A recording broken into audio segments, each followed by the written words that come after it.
Ayan. So, magandang hapon po sa lahat. Maulan na hapon. Po. Kanina walang ulan. Ano? Okay. Sige po, at tayo po ay mag-aaral ng salita ng Panginoon. At syempre po, sama-sama tayong dumulog sa Diyos para po sa ating pagsisimula. Hallelujah. Panginoon, salamat po sa isang linggo na sinamahan niyo kami. Muli po, ngayong araw na to, kami po ay sama-sama uli na sumamba sa inyo at patuloy na sasamba. Mag-aaral lang sa inyo, ng inyo pong salita, Panginoon. Salamat po. Lord, gabayan niyo po kami, bigyan niyo po kami ng pusong mapagpakumbaba, pusong handang makinig, Panginoon, pusong handang sumunod. Salamat po, O Diyos. Lord, muli po, ang aming buhay, Panginoon, ang aming kaunawaan ay ipinasasakop sa inyo.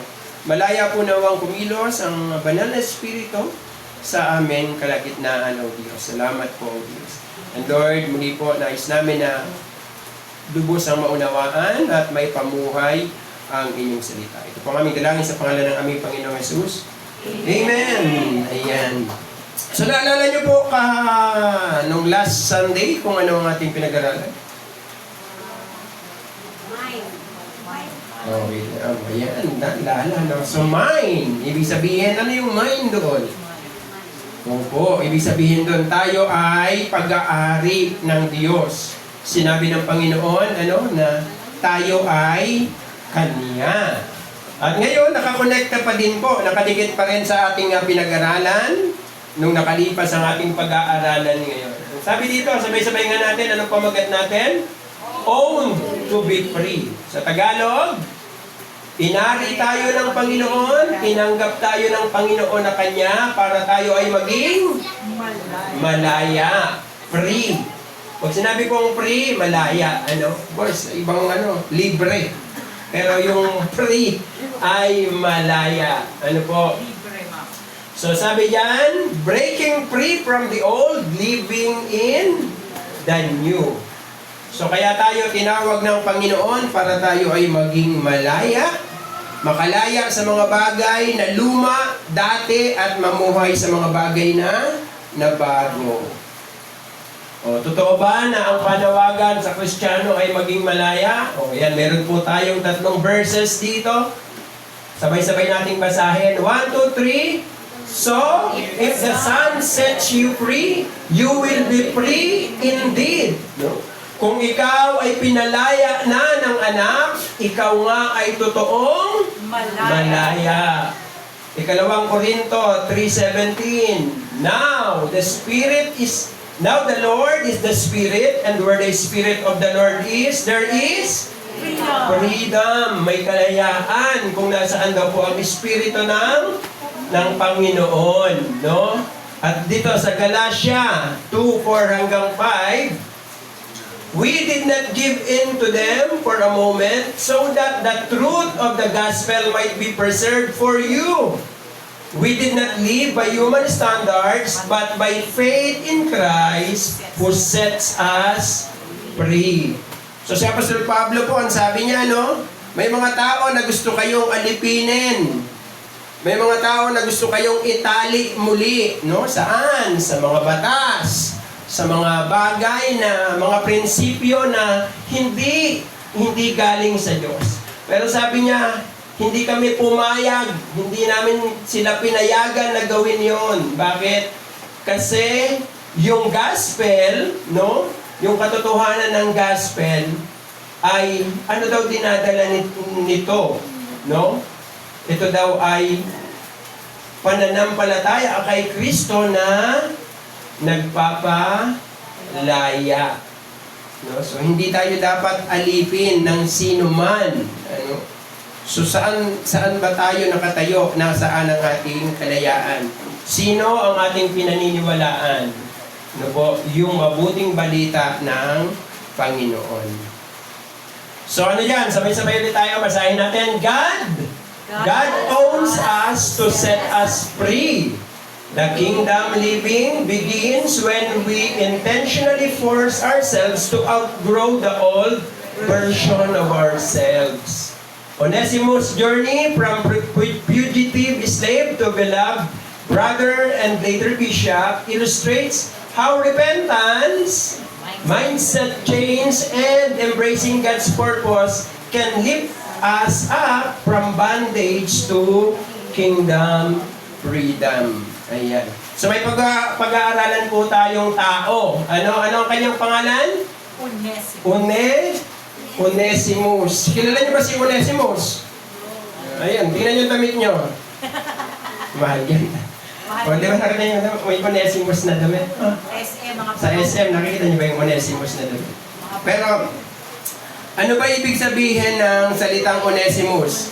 O, sino dito yung mga matagal ng Christian? Saan mababasa si Onesimus? Anong book sa Bible mababasa ang pangalang Onesimus? Oh, may nabanggit sa Philippians. Pero siya yung pinag-uusapan talaga doon sa book na yon.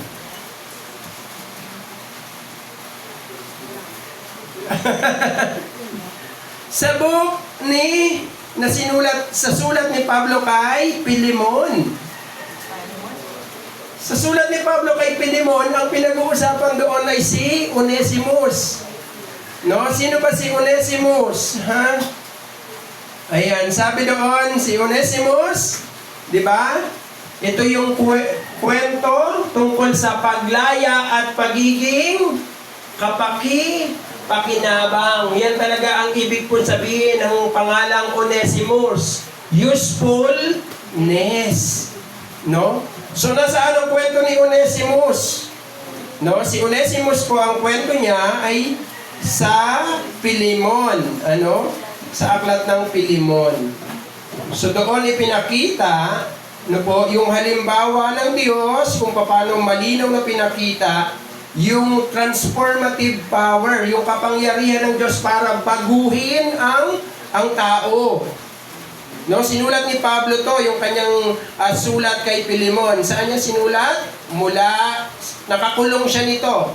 No, nakakulong si Paul. Nung sinulatan niya si Pilemon, no? At si Pilemon, noong unang panahon po kasi ang mga tao, mayroong mga alipin. So si Pilemon ay mayaman, meron siyang alipin na ang pangalan ay, ano pangalan? Onesimus. Alipin ito ni Pilemon. Anong ginawa ni Onesimus? Siya ay tumakas. Tumakas siya kay Pilemon. Umalis siya. No? At sa kanyang pag-alis, no? Bagamat wala sa kwento doon sa malamang-lamang nagnakaw din siya. No? Dahil umalis ka sa amo mo, malamang pinagnakawan niya din si Pilemon. So nung si Onesimus ay umalis, ano nangyari kay Onesimus? Nakulong, nahuli, siguro may nagawa siyang mali, nahuli siya. At si Onesimus, nung mahuli siya ay ikinulong. Ano? Ikinulong siya. Ano nangyari nung makulong si Onesimus? Nakatagpo niya sa kulungan si Apostol Pablo. Nakulong sila sa iisang kulungan. Ano? At nung malaman ni Pablo na si Onesimus ay alipin ni Pilemon na tumakas, anong ginawa ni Apostol Pablo? Sinabihan si Onesimus, bumalik ka sa iyong master pag nakalabas ka na. Dahil hindi naman ganun kabigat yung marahil yung kasalanan ni Onesimus. No? At sinulatan ni Apostol Pablo si Pilemon, tanggapin mo siya. Tanggapin mo uli si Onesimus. Hindi na bilang alipin, kundi bilang kapatid na minamahal. Ginagawan ka niya ng masama, patawarin mo siya. No? Magkaroon ng reconciliation. No? Kasi pwedeng parusahan Yun ang mangyari doon. Pero hindi. Sabi ni Paul, tanggapin mo siya, patawarin mo siya, at magkaroon ng reconciliation, restoration sa inyo. At nangyari po yun. No? Si Onesimus, nung bumalik siya, doon kay Pilemon, sabi na mula sa pagiging useless, siya ngayon ay magiging useful na sa iyo. No? Useful sa iyo at sa akin. So anong nangyayari sa mga taong useless pag kinatagpo ng Panginoon? Ano nangyayari sa mga taong useless pag kinatagpo ng Panginoon? Nagiging useful. Bakit po? Sapagkat nabago ang puso, nabago ang pagkatao, nabago ang identity, nabago ang pagpapahalaga sa buhay. So faith restores broken relationships, encourage grace, and demonstrates that in Christ, spiritual unity and purpose surpass social hierarchies. Ibig sabihin, sa harapan ng Diyos, mas makapangyarihan, no? Yung pagiging magkakapatid kesa doon sa social hierarchy. So, alipin, amo, no? So dito sa ating pag-aaralan sa buhay ni Onesimus, makikita natin yung pattern kung paano niyang iniwan ang kanyang lumang pagkatao at niyakap ang kanyang bagong buhay, bagong identity kay Jesus. No? Tayo din, ganun din, no? No? Sabi doon, si Onesimus intentionally pushed himself to outgrow the old version of himself. Ayan. So ano ang mga bagay na dapat gawin? Ano? Paano kaya tayo makakawala sa mga luma? Sino dito gusto makakawala sa luma? Lahat tayo siguro gusto makakawala sa lumang buhay. Ano? O, ano ba yung lumang buhay natin? Baon sa utang. Maraming kaaway. Ano yung mga lumang buhay natin na galit na tayo ngayon? Ayaw natin. Sige nga bang buhay ko, ha?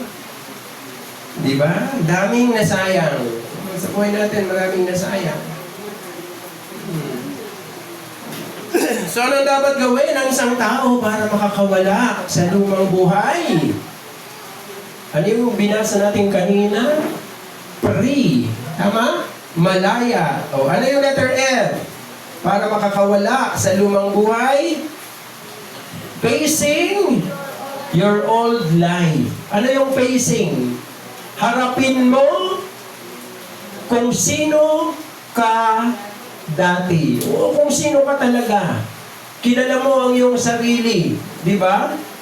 O, ano ba ang problema ng tao? O, tama naman yun. Lagi naman. Pero hindi po na... halimbawa, ang problema po ng tao ay lagi niyang ginajustify, binibigyan ng katuwiran yung mga bagay na ginagawa niyang mali. No, sino dito yung madalas manuro? Pag may nangyaring pangit, manunuro. Oo, maraming tao. Pagka may pinunang mo siya ng isang bagay na hindi maganda, manunuro ng iba. Sasabihin niyan, pwedeng, bakit ikaw? Yan, pwede sagot yun? Kunyari, pinuna mo sa ginagawa niyang mali, sasagutin, bakit ikaw? Yan. O kaya naman is, kaya naman ako ganito dahil, yan, o, dahil saan? Ang daming tinuturo, di ba? Kawawa yung ahas. No? Uso sa tao yung turuan. Bakit? Ayaw ng taong harapin yung kanyang sarili. Imbis na harapin imbis na, oo, totoo yan, mali nga yan, at dapat baguhin yan, di magiging maayos tayo. Di ba? Oo. So, halimbawa, dito po si Pilemon, sinulatan siya ni Apostol Pablo, sabi diyan, I appeal to you for my child Onesimus. Nung makatagpo ni Pablo si Onesimus, nakakilala si Onesimus sa Panginoon. At ano ang tawag ni Pablo sa kanya? My child. Anak ko. Formerly, he was useless to you. Wala kang pakinabang sa kanya. Tamad siya.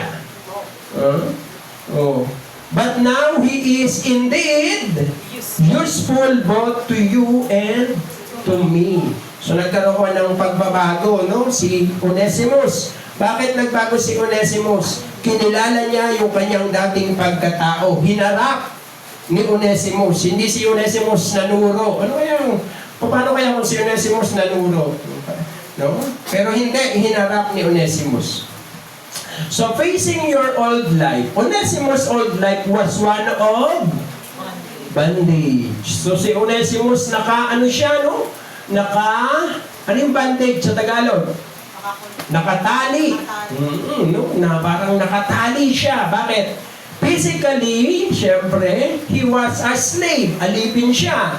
Walang kalayaan o karapatan.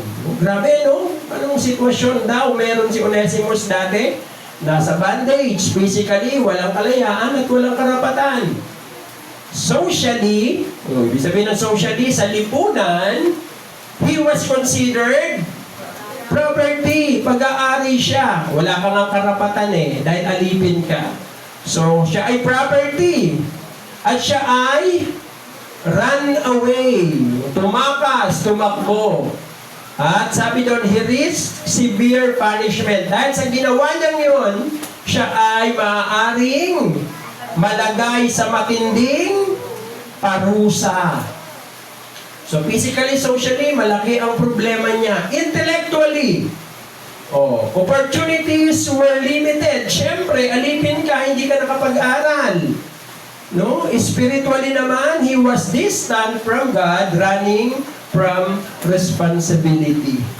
So maganda ba yung lumang buhay ni Onesimus? Maganda ba yung buhay na yan, na alipin? Sino dito naranasan maging alipin, ha? O pakiramdam mo, alipin ka, ha? Pakiramdam mo lang yan, ha? Hindi mo pa naranasan maging alipin talaga. Ano ba pakiramdam mo ba? Oo. Nagbahugas ka lang ng pinagkainan, pakiramdam mo, alipin ka na, ha? Kawawa naman yung Hindi nyo pa naranasan buhay namin. Nagturo na naman. Pero syempre, iba buhay nyo, tsaka iba yung buhay namin. Hindi natin pwedeng pagbalik ka rin, ano? Hindi pwede. So, harapin na lang natin kung ano yung buhay meron tayo. Okay? So, ibig sabihin, ito yung mga bagay na kinalalagyan ko, pangit, pero babaguhin ko to. Pero itong una, malamang si Onesimus, nanuduro din yan Kaya nga siya tumakas Meron siyang mga sinisisi. Meron siyang mga regrets. Marami siyang mga problema, kaya siya tumakas. Hindi nag-isip, pero naayos, no? Kinilala niya na totoo ang mga ito, pero ano ang dapat kong gawin kung ako ay nasa ganyang kalagayan? Di ba? So ang ginawa niya, tinanggap niya yan at hinarap niya ng matapang. So ano ang mga bagay na ating hinaharap? Ayan, paano natin haharapin yung ating lumang pagkatao? Ano daw una? Self-awareness. Acceptance of reality. Responsibility for change at clarity of limitation. So, tayo, hindi natin kayang baguhin ang buhay natin, yung sana ang nanay ko si Chris Aquino. Wag ganun. Kahit hindi na. So, masyadong mayaman naman yun. Si Mayor na lang kaya ang nanay ko. Wag na. Yun na lang kaya. Ibig sabihin, maraming bagay sa buhay mo, hindi mo kayang baguhin dahil yun yung realidad. Pero, paano mo yun haharapin? Una, maging self-aware. Ano ibig sabihin ng pagiging self-aware? So, ang paglago sa buhay ay una, pagiging tapat, na kilalanin mo yung mga limitasyon mo, yung mga unproductive habits, mga ginagawa mo na mali, mga ginagawa mo na hindi tama. Okay? So, sabi dito si Onesimus, di ba? Kinilala niya na siya ay alipin na tumakas, siya ay natatakot at sabi nga ni Paul, useless siya dati. So kinilala ni Onesimus yun. Di ba? Matapos kilalanin ni Onesimus na ganun nga siya, ano sunod? Minsan may mga tao, tinatanggap na, oo, mahirap ako. O ano sunod? Di ba? Ano sunod? Tapos na. Mahirap kami. Tapos na. Ang tanong, ano sunod? Siyempre, tatanggapin natin yan, no? Change starts when you fully accept your current situation. Katulad ni Onesimus, tinanggap niya na yung kanyang mga ginawa, mga action niya, may consequences. So, tinanggap niya yon, no? Oh. Matapos niyang tanggapin, ano sabi niya? Sinabi ni Onesimus, hindi ko sisisihin ang mga pangyayari sa buhay ko. Hindi ko sisisihin ang mga pangyayari sa buhay ko. Bakit? Maraming bagay sa mundo talaga po, hindi mo yan pinili, pero nangyayari po yan. Ano? Pero marami ding bagay na pinili mo, kaya nangyari. No? So siya, yung mga bagay na hindi niya kayang baguhin, tinanggap niya, pero yung mga bagay na kaya niyang baguhin, binago niya. No? Binago ni Onesimus. Sabi, you must take ownership ng mga nangyayari sa iyo. Kaya nga si Onesimus ay bumalik, no, kay Pilemon, na bago na, no? So, ibig sabihin dati, alipin ako at galit ako, malungkot ako. Nung bumalik siya kay Pilemon, alipin ako, pero ako ngayon ay alipin na masipag, alipin na mabuti, alipin na gagawin kung ano ang nararapat. No? So alam dapat ang limitasyon, no? Na sa ating buhay may mga bagay na hindi natin kontrolado. No? Kaya nga kailangan ng transformation, kailangan mapalitan. Okay, kailangan mapalitan. Nakasuot na ba kayo ng ganitong sapatos? Kung may ganyang sapatos, ano gagawin mo? Papalitan. Hindi ko na isusunod yan. Di ba? Kasi malamang pag may napasok na bato dyan, naranasan nyo ba na ba yung mapasukan ng bato ang sapatos nyo? Kung gaano kasakit, buti pa nakapaan na lang, no? Hinuhuparin ko na lang yung sapatos na yan. Siyempre, palitan na yan. Wala nang ano yan, hindi na yan maganda, no? Palitan. No? Facing your life, kilala, no? Hindi na dapat nang mawala yan. Sa ating tahanan, sa ating paaralan, sa trabaho, recognize where old habits. Ano yung old habits?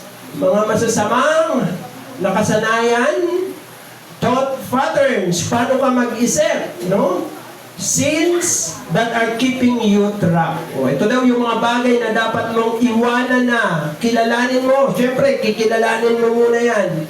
Na itong mga bagay na to, mali ito, dapat itong baguhin. Ano? So, facing reality is the first step to kingdom freedom. Kingdom freedom. So, harapin ang katotohanan. No? Ngayon, alam niyo ba, nagkakagulo ngayon? Nagkakagulo ba ngayon? Grabe. Pati si Pico Soto, kasama na sa gulo ngayon. Di ba? Di ba pinansin ni Pico Soto yung, tawag natin dyan, mga mainstream media personalities na kilala? No? Pinansin. At sa totoo, tama naman yung sinabi. Wala namang masama doon, ano? Oo. Kaya lang, imbis na sabihin na lang sana nga na nagkamali yung judgment namin dyan, aayusin natin yan. Pwede naman ganun na lang sana, no? Na okay, may mali. Siguro nga, dyan sa ginawa namin, may mali dyan. May mga bagay na unethical, okay? So sige. Hindi na yan, babaguhin na natin yan, ituloy na natin yung dapat nating ituloy. O gawin na natin ang tama ang mga bagay na dapat nating gagawin. Sabi nila kung ganun daw, ang naging response ng mga journalist, mas magiging mataas yung tingin ng tao sa kanila. Sabihin mo, tawag ko kapito, no? Talagang gusto ng pagbabago. So sige, magbago tayo ng sabay-sabay. Kaya lang, sabi nga doon, di ba? Nagturuan. Ngayon, ang lala na nito. Ano kaya, saan kaya ito papunta? No? Ang dami nang nakikisaw-saw. So dapat ayusin. So dapat baguhin ang mali. Yun naman talaga ang objective natin. Itama ang mga bagay na wala sa ayos. Harapin ang lumang buhay. Yan ang una, para tayo ay makalaya sa luma. Ano pangalawa? Repentance brings change. So, ang ibig sabihin ng repentance ay ano? Pagbabago ng isip. Yan po ang ibig sabihin ng repentance, ha? Nag-iba ng isip. At pag sinabing nag-iba ng isip, inayawan yung mga bagay na dating gusto. Ayan po ang ibig sabihin ng repentance. Repentance brings change. No? Ang pagsisisi ay may sukle. Pwede pala change. Hindi. May pagbabagong dala ang pagsisisi. Mark 1:15, repent, for the kingdom of God is at hand. No? So, meeting Paul transformed Onesimus. Bakit? Kasi repentance is active. A deliberate turn from old habits, thinking, and actions. He returned with courage, ready to face Philemon, changed by Christ. So, naisip, no, Nino? Ni Onesimus, mali ang ginawa ko. No, mali ang ginawa kong pagnanakaw at pagtakas kay Philemon sa aking amo. No? Ngayon, babalik ako sa kanya, no? At babalik ako na hindi na nakatayo sa dating kaisipan, yung mga mali at negatibong kaisipan, kundi ngayon, babalik ako sa kanya na binago ni Kristo. No? So, ang pananampalataya po ay active. Pag sinabing active, may ginagawa. No? So, ang pagsisisi ay may pagbabagong nangyayari. No? Kaya nga sabi natin, yung mga bagay na pangit, mga bagay na mali, mga, ang tawag natin ng habits. Ano bang habits sa Tagalog? Nakaugalian, tama. O gawi. No? Gawi. O yan. So, dapat yan ay mabago. Ang tanong, madali ba yan? Na baguhin ang mga lumang gawi, yung mga lumang pag-iisip, at yung mga lumang aksyon? No? Napakahirap po yan, no? Pero dapat magbago. At yung pagbabago, yun po ang tawag doon ay repentance. So, sa repentance, growth requires leaving the old self behind. Dapat mong iwanan ang lumang pagkatao. No? So, spiritual growth happens only when you separate from old habits and mindset. Magbabago lang tayo kung iiwanan mo ang mga lumang gawi at kaisipan. Yung mga nakasanayan natin, no? Dapat na daw iwanan. So, repentance as active force. Ibig sabihin, ang repentance ko hindi lang salita, nagsisisi ako, kundi may ginagawa. Okay?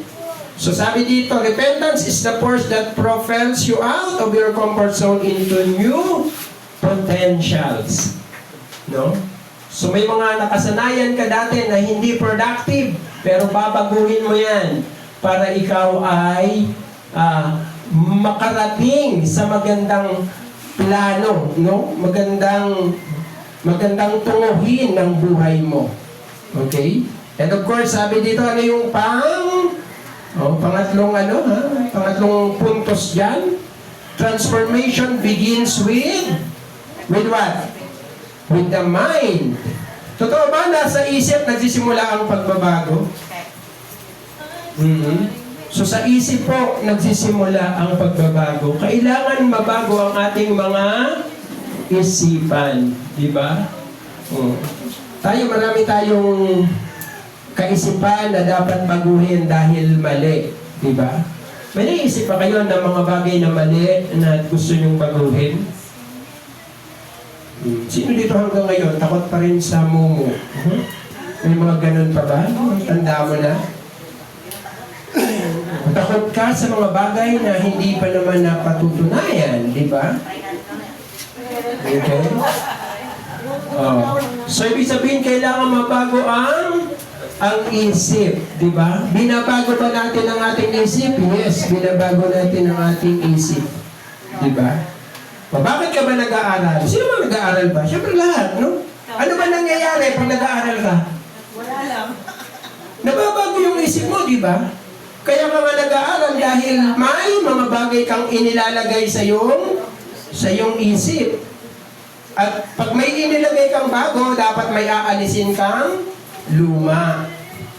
Sipin nyo, no? Gano'ng katagal baguhin ang isip? O yung pag-aaral yan ay pagbabago ng isipan. Ano?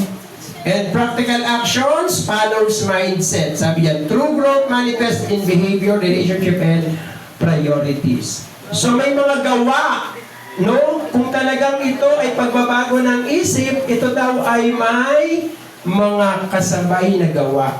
No? May kasabay na gawa. Ayan, nakita nyo ba yan? Ano yan? Kompas. Kompas. Anong gamit ng kompas? Naghahanap ka ng tamang direksyon, di ba?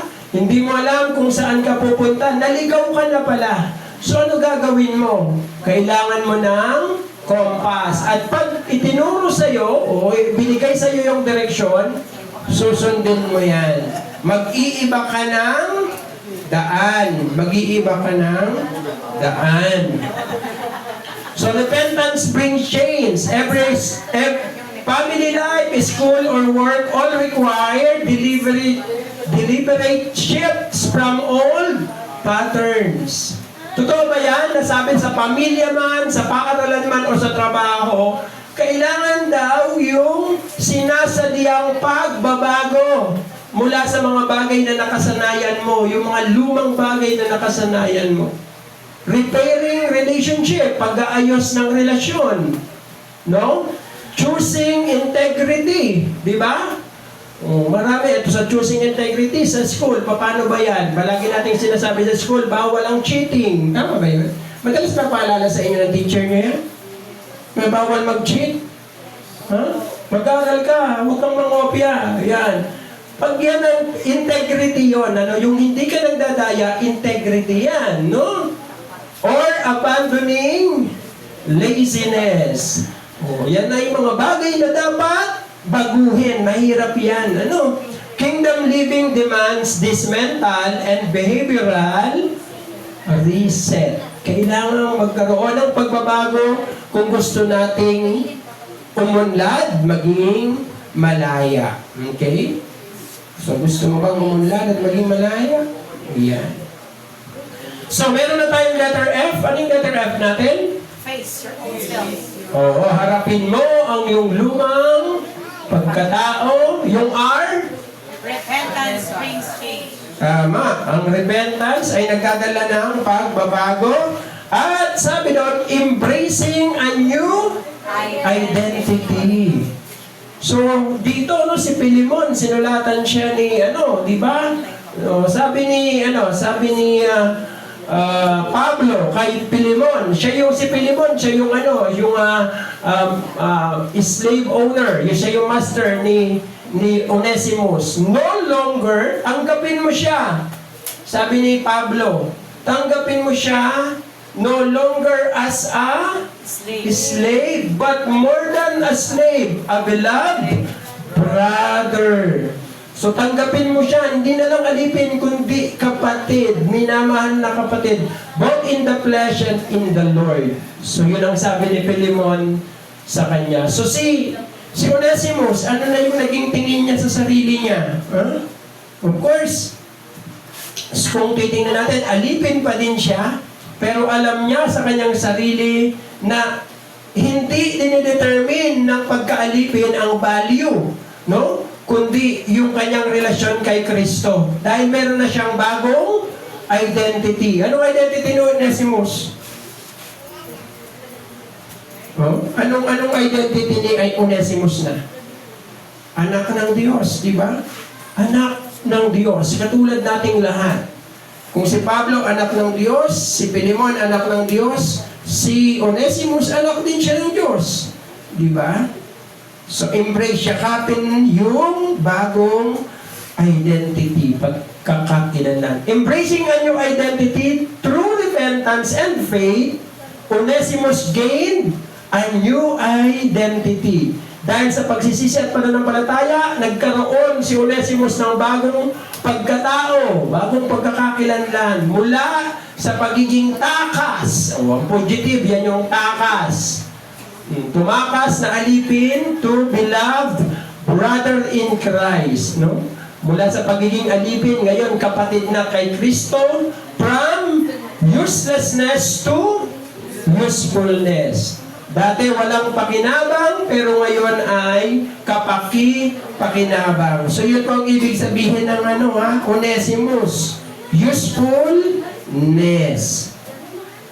Okay? So, embracing yung identity. So, paano yan gagawin? So, sabi dito, ito yung mga bagay na magandang tandaan at dapat nating tandaan bilang mga tao. Wala si Onesimus na may bago ng pagkakakilanlan. Sino ka na ba ngayon? So, sabi dyan, identity precedes destiny.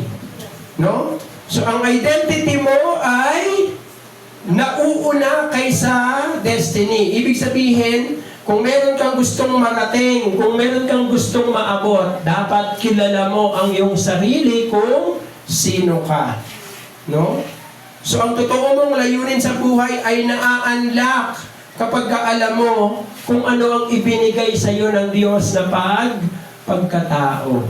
Pag nakilala mo ang iyong sarili. O, familiar ba kayo doon sa kwento ng The Ugly Duckling? Familiar kayo sa The Ugly Duckling? Anong kwento yun? Actually, sa duck siya tumama. Kaya lang, hindi naman pala siya duck. Okay? So, may itlog. Ugly duckling nga naging sumama sa manok The ugly chicken yun. May isang itlog napasama sa nililimlima ng pato. Nung mapisa, iba yung tsura. Ang haba ng liig. Kumpara sa mga ang pangit. Sabi, ang pangit niya, bakit kakaiba siya? Pinagtatawanan siya ng mga kapatid niya, di ba? Tapos yun, nakala niya, pangit siya. Nung lumaki. Pero nung lumaki na siya, nakita niya, meron siyang nakita. Ano nakita niya? Ano pala yun, yung ugly duckling? Swan. Alam niyo ba yung swan?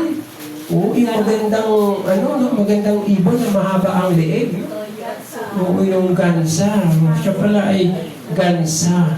Hindi pala siya pato. So, ganun din, dahil nakilala niya ang sarili niya, narating niya yung dapat niyang marating. Nagawa niya yung dapat niyang gawin. Force yourself to outgrow, no? So, i-recheck natin yung mga past limitations and act according to your new identity. Ibig sabihin, may yung mga bagay, mga lumang bagay na nasa sayo, talagang kailangan mong talikuran. Kailangan mong iwanan. Kailangan mong bitiwan. Yan ang sabi po dyan, no? Katulad ni Onesimus na binago niya yung pagtingin niya sa sarili. No? Binago niya. So, pangatlo, faith in the invisible. Operate in the reality of who God says you are even before circumstances reflect it. So, ano ba yung mga sinasabi ng Diyos tungkol sa atin? Yan ang mahalaga dyan. Ano yung sinasabi ng Diyos tungkol sa iyo? So, ibig sabihin, may pangako ang Diyos, babaguhin niya ang buhay mo. No? Kahit na naghihirap tayo, yayakapin natin yung katotohanan na yon, babaguhin ng Diyos ang buhay ko. No? So, yung salita ng Diyos, yun ang ating pinanghahawakan. Okay? O, kilala niyo ba yan? Embracing a new identity. Kilala niyo itong babae na to? Nakapanood na ba kayo ng Biggest Loser? Biggest Loser? Ito yung pinaka maraming natanggal na timbang. No, lahat sila dyan, ang lalaki nila, pero paanuhan sila. No? Gano'ng kalaking hirap yan para mabago yung kanilang buhay. No? So ganito ang itsura, naging ganyan. At siya po hanggang ngayon, trainer na yan. Ano? Nagpatuloy po yan sa kanyang bagong kalagayan. Ano? So madali ba ang magbago? Madali ba ang i-embrace ang ating identity? Tingnan nyo gano'ng kahirap yan. Ano? Ayan yung nag-train sa kanya. Yan. So, grabe yung kahirap. Talagang umiiyak na yan dahil sa hirap ng training. Pero yun po yun eh. Kung i-embrace ang bagong ang iyong identity, hindi mo pwedeng gawin yung mga bagay na dati mong ginagawa. Hindi mo na pwedeng gawin yung mga dati mong nakasanayan. No? Babaguhin mo yung mga habits, babaguhin mo yung mga ginagawa mo. So, hindi siya simple. Pero dapat gawin. Sapagkat yan po ang ibig sabihin ng repentance. Nagbago ng isip, yung mga dating ginagawa, hindi na gagawin ngayon. Yung mga dating iniisip, hindi na iisipin ngayon. Nagbago. So, siyempre,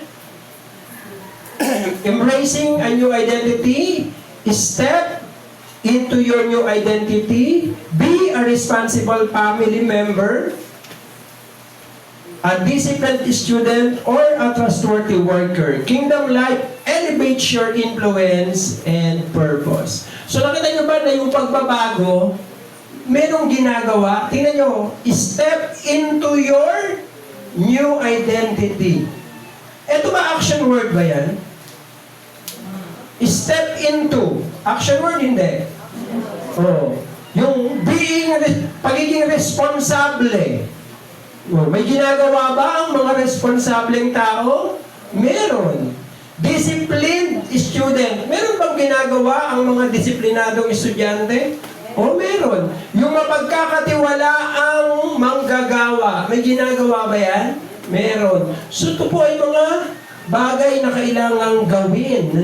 Dahil tayo ay meron ng bagong identity. And of course, pang-apat, letter E, entering kingdom freedom. So pumasok na tayo ngayon, no? Kung nagawa natin yung FRE, ito po yung panghuli, sabi sa Romans 12:2, do not be conformed to this world, but be transformed by the renewing of your mind, that you may prove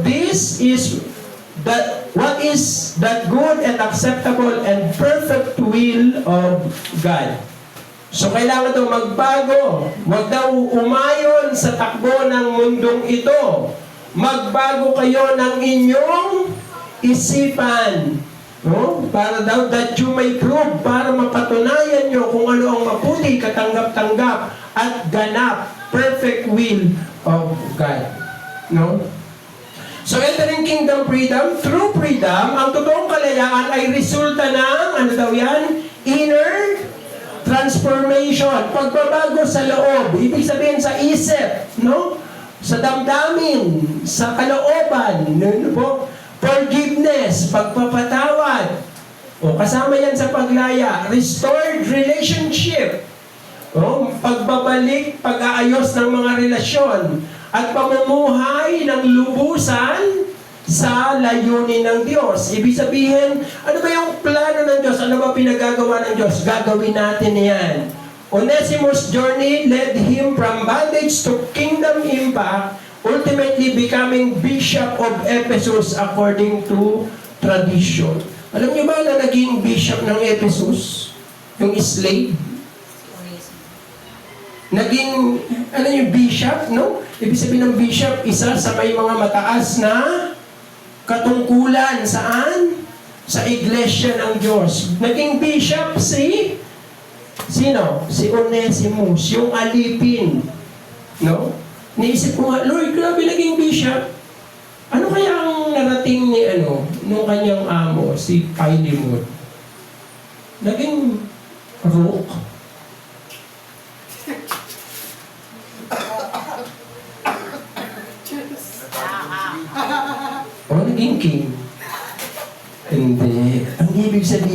Di ba nakita mo? Di ba, no? Naging bishop. Naging bishop siya. Oh, entering kingdom freedom, deliberate choice to change. Mental renewal, letting go of comfort zones, alignment with God's design, no? Action-based growth. So, ibig sabihin, ano yun? Para tayo, lubusan nating maranasan ang pagbabago na dala ng kingdom of God, ng kaharian ng Diyos. Deliberate choice. Freedom requires intentionally leaving old habits and mindset behind. Inulit lang po yan. Iwanan mo na yung lumang kaisipan. Iwanan mo na yung mga maling paniniwala. No? Kung gusto mong maging malaya. Ano? Oh. Mental renewal. Reshape your thinking to align with God's purpose. So, ibig sabihin, para daw mabago ang isip mo, i-align. Isunod mo ang isip mo sa gusto ng Diyos. No? Letting go of comfort zone.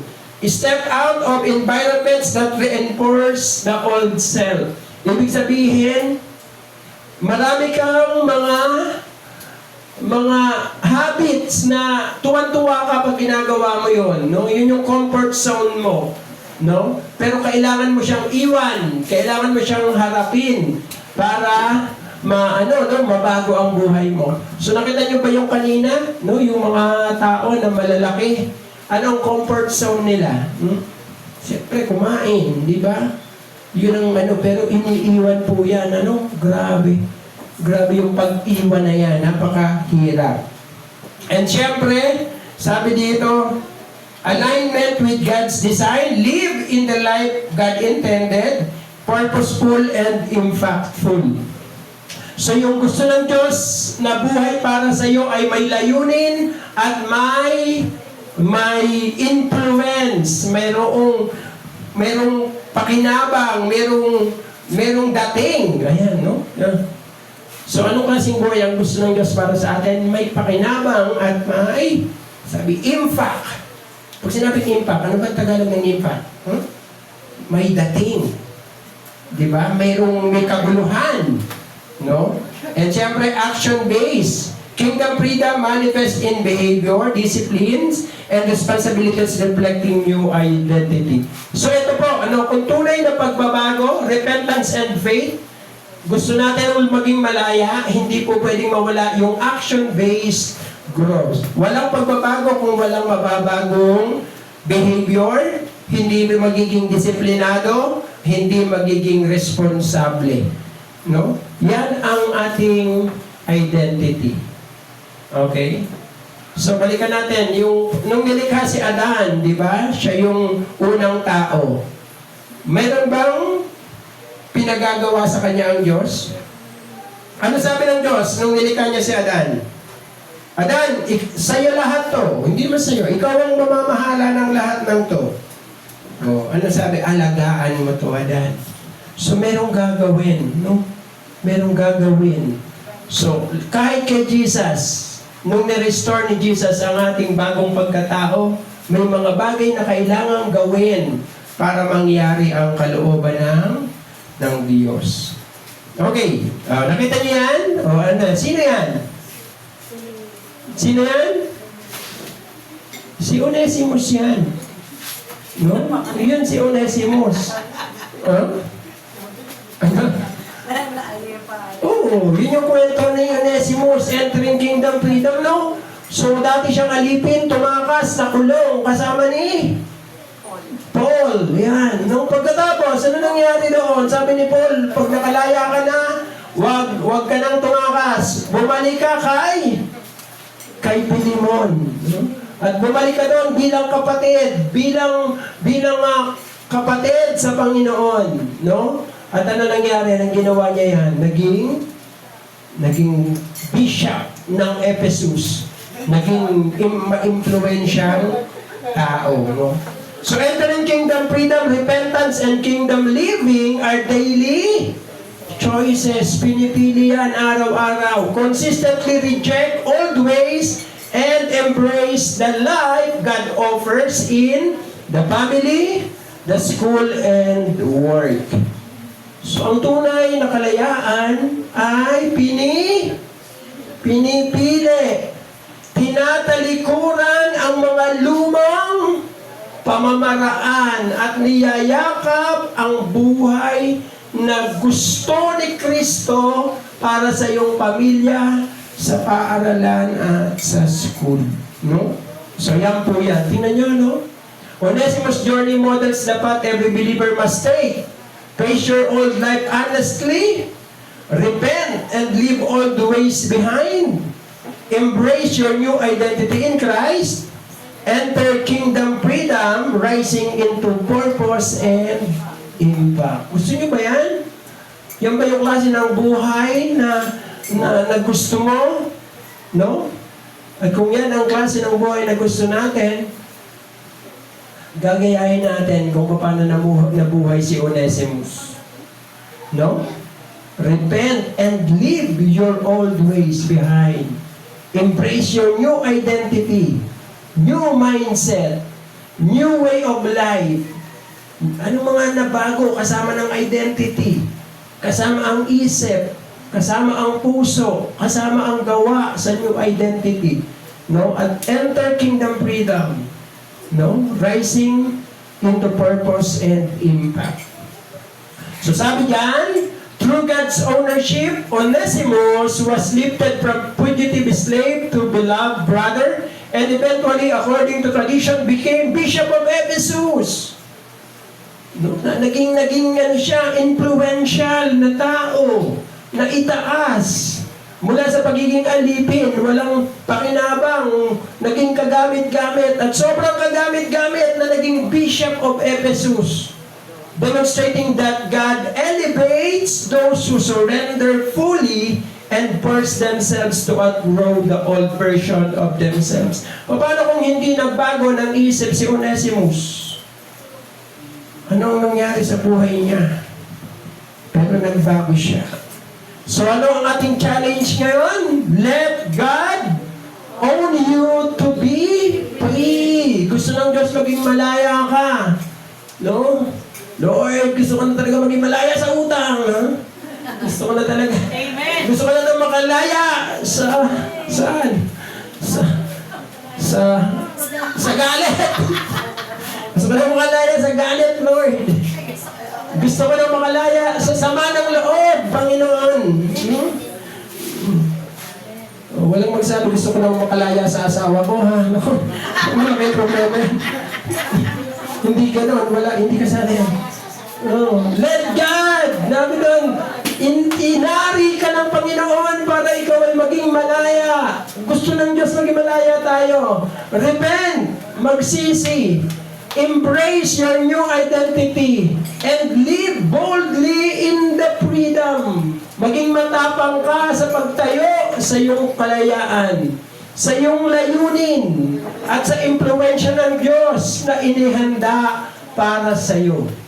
Step out of limitations. So, yung mga bagay na iniisip mo na hindi mo kaya, kaya mo yan. No? Kaya tayo nag-aaral para kayanin yung mga bagay na hindi natin kaya. Kaya natin yan. Malakas ka kaysa sa iniisip mong mahina ka. Renew your mind. Baguhin mo ang iyong isip at umangat ka. No? Itaas mo ang iyong sarili sa panawagan mo sa kaharian ng Diyos. So yan ang klase ng buhay na gusto ng Diyos para sa atin. No? God wants us to be free. Through faith and repentance, we will. Dahil yon ang gusto ng Panginoon. So na bagong buhay, malayang buhay. So yan ang gusto ng Panginoon para sa atin. Let us pray. Panginoon, dinideklara namin, O Diyos, kami ay mga taong pinalaya na. Dahil yun po sinabi ng aming Panginoong Jesus, ang sino mang na kay Kristo Jesus, ang sino mang pinalaya ng anak ay totoong malaya. Baguhin mo ang aming puso at isip, Panginoon, at tanggapin namin yung katotohanan na ito. Tanggapin namin at ipamuhay namin. Patuloy kaming dadayain, patuloy kaming lolokohin ng mundo. Sasabihin ng mundo, hindi ka malakas. Sasabihin ng mundo, mahina ka. Sasabihin ng mundo, wala kang magagawa. Panginoon, may ginawa ka para sa amin. At yung ginawa mo para sa amin, yun ang nagpalaya sa amin. At dahil kami malaya, lalakad kami sa kalayaan na ibinigay mo sa amin. We are free in Christ. Malaya po kaming gawin ang tama. Kaya naming iwan ang luma at lumakad sa bagong pagkatao. Dinideklara namin po ito, Panginoon. Kami ay mga tao malaya. Ito ba kami dalangin sa pangalan ng aming Panginoong Yesus. Amen.